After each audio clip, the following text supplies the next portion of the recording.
What up? Welcome, Jessica Burbank, contributor to Rebel HQs. Catch her on TikTok. All around great person. What do you think about? Did you watch the whole thing? What'd you catch? What a day! What a day! Trump was out here sucker punching people like Rudy Giuliani got sucker punched.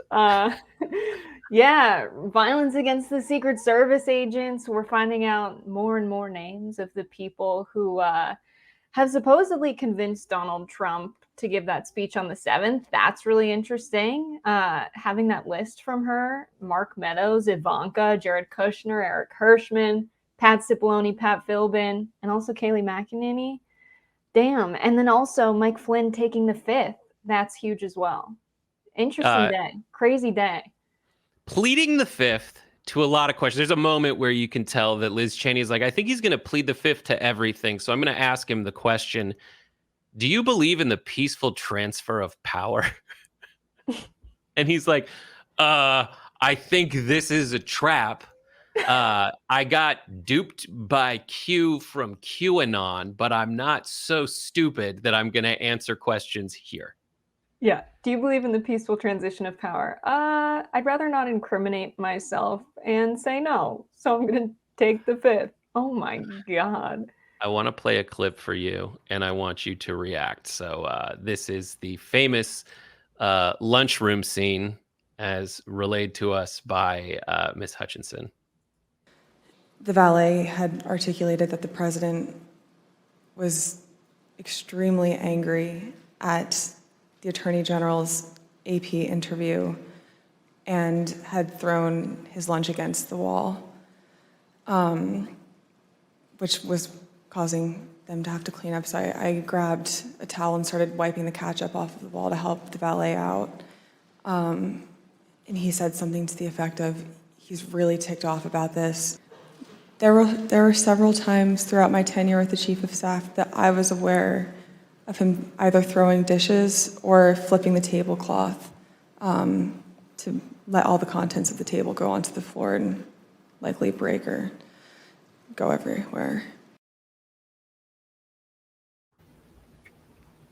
Thoughts? What was he eating? Chicken nuggets? How much ketchup did he have that when he threw his plate, they were wiping ketchup off of the wall?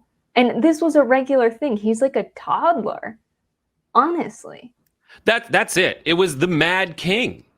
Yeah. He was going nuts. He wanted to, I mean, all right, there's a lot that we can take away, but one image I think everybody should take with them through all of this is today was a day of connecting dots, much like every moment in the hearing has been a well-produced attempt to do so.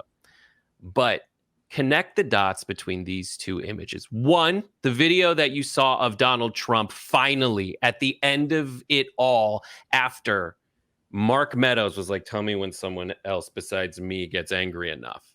After Jared, Ivanka, all the people that Jessica listed earlier had to convince this guy, go give the speech. And so as far as we knew, on January 6th, Donald Trump was just late to the party. Maybe if you followed all his tweets, you saw one that was incriminating. But he had a moment where he came out and gave a speech saying, go home. He gave that speech while, according to the testimony we heard today, ketchup is still dripping down the wall as a result of the tantrum he threw because he couldn't experience the glorious television show he produced in his head. This man proved, according to testimony today, that he is a television producer before he is a president of the United States. Because in his mind, he had produced this great moment where he's like, get all the people with the guns in and we're going to march down to the Capitol. I'm going to give a speech, do some advanced work. Tell me if I can give a speech outside. I want to give a speech inside. They're chanting, hang Mike Pence. Like, this is happening. This is happening while it's all going down. I'm going to play it for you. Sorry. Give me 1 second. But like, this is going down.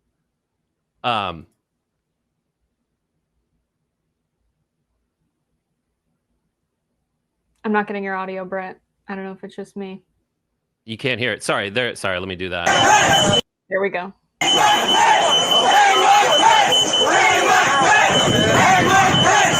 That's going on. outside. Trump knows they want to hank Mike Pence. He's like, I'm cool with it. Do it if you want, man. This guy, the only person I can summon to memory besides the Mad King is William Henry Harrison. I think that's who was the president who's like, you know what I'm going to do after I get inaugurated? I'm going to ride my horse in my light jacket in the middle of winter and give this awesome speech. And then he ended up dying of pneumonia like 25 days later. That's what he had produced in his mind. And amid the backdrop of this, you have all of Trump, all the president's men trying to keep him together before he Humpty Dumpties off the rotunda balcony. It's nuts. Yeah. And there's already people on the right saying everything that's being discussed in this hearing is all hearsay. Okay, it's not a court of law. Also, if it was, there are plenty of loopholes for hearsay. It's not anytime someone says, I heard someone else say this, it's hearsay. There's a lot of stuff that gets admitted, even when that's the case. But this is the court of public opinion. People need to know what happened. But let's also think in Fulton County, Georgia, there is a grand jury hearing evidence about what Donald Trump did, who may criminally charge him. Now, let's also think about what we heard today. You know, when he's beating up Bobby, like reaching over the back seat, trying to grab the wheel from the Secret Service agent, Robert Engel, who's driving.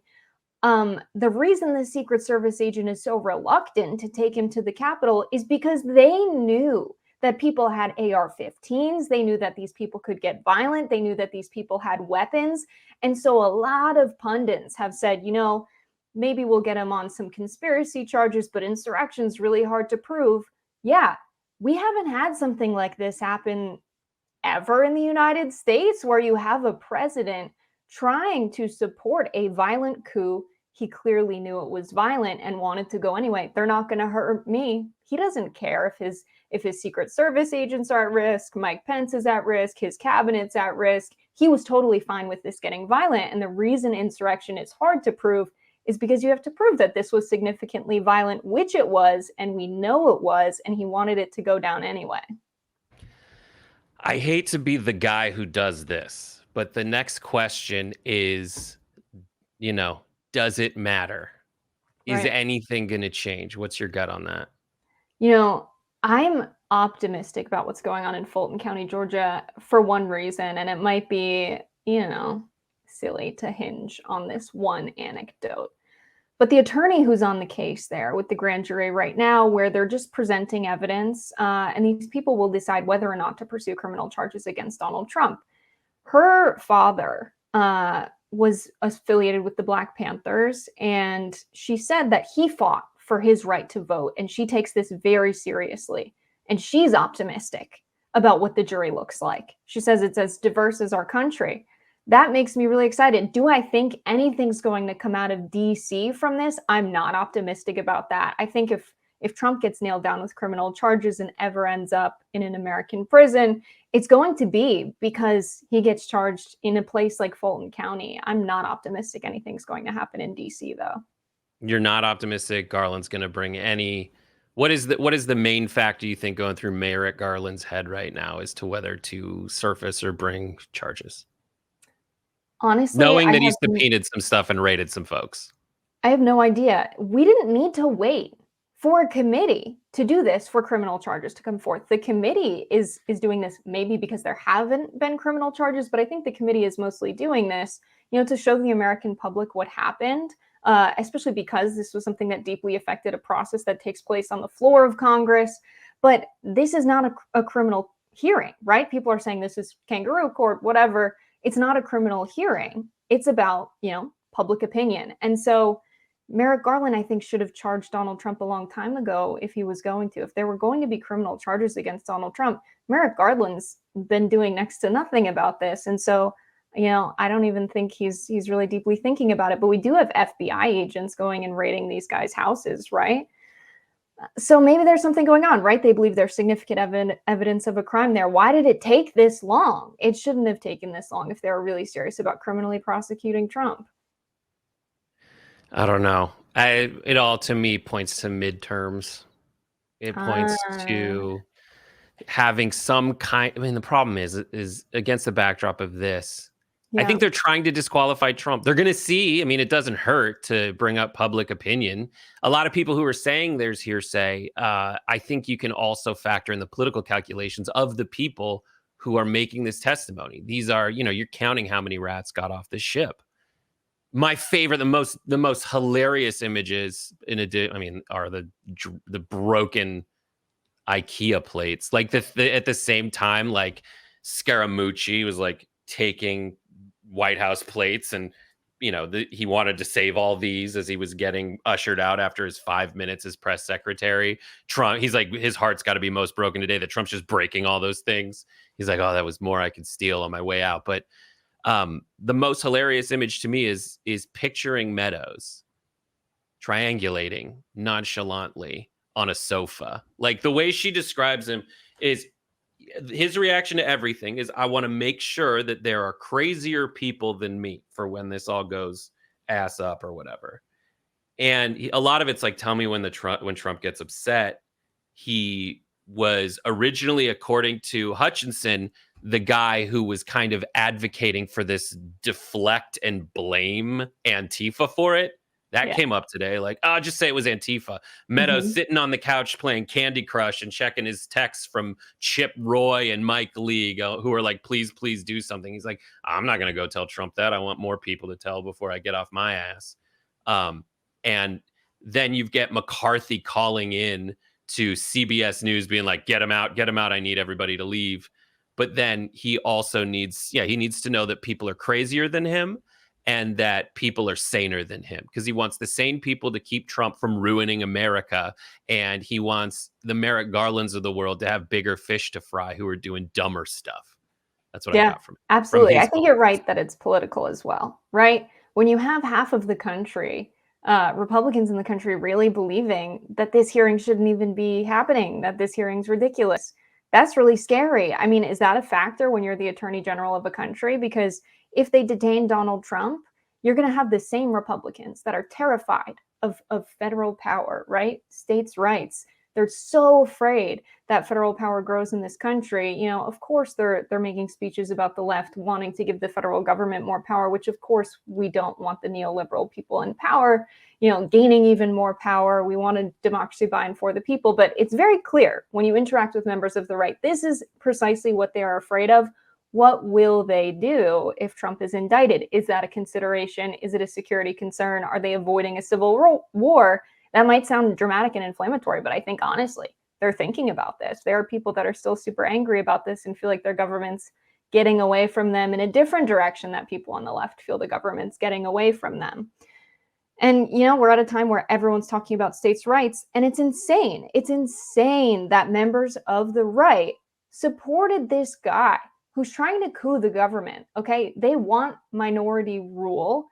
They're allowing 6 members who are appointed to the Supreme Court to dictate laws that are extremely unpopular, that 2/3 of the country don't support. If you are so afraid of the concentration of power and federal power, why are you okay with what's going on in the country right now? It's so backwards, and it's because, these people support their idea of what their way of life in America should look like, but they're letting our country get away from them.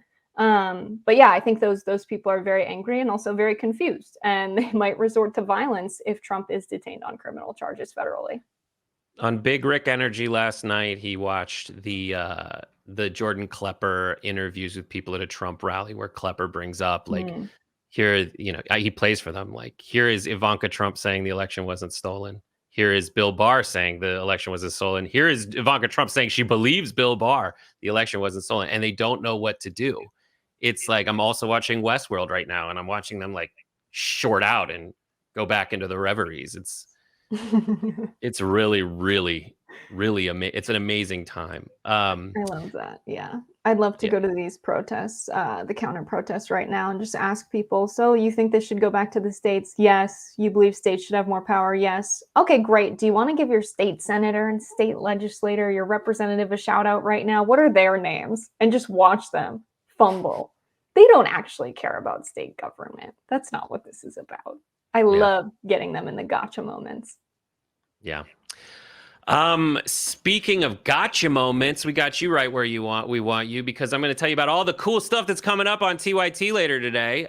We have right now, after this is done, we're going to kind of, if you're watching on Twitch, we're going to see the rest of Indisputable, followed by Deep Dive with Jordan Yule. That'll be at 1 p.m. Pacific, 4 p.m. Eastern. And then at 3 p.m. Pacific, 6 p.m. Eastern, we got the Young Turks. We're going to be playing some of these clips thanks to Josh DePeel and company, all the people who are cutting the clips for that to happen, followed by it's an election day, as if that wasn't enough. We've got election day. Jessica Burbank will be on that coverage later today. Also a bunch of people. Jenks back in town.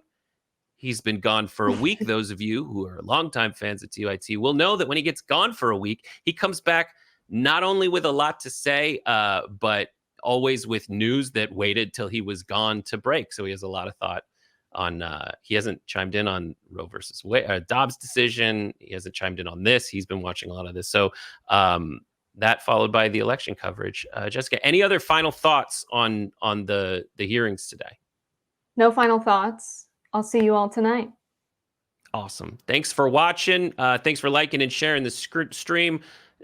Subscribe if you haven't. Smash the like button or whatever you do on your platform. And we will see you later on today. Thanks a lot.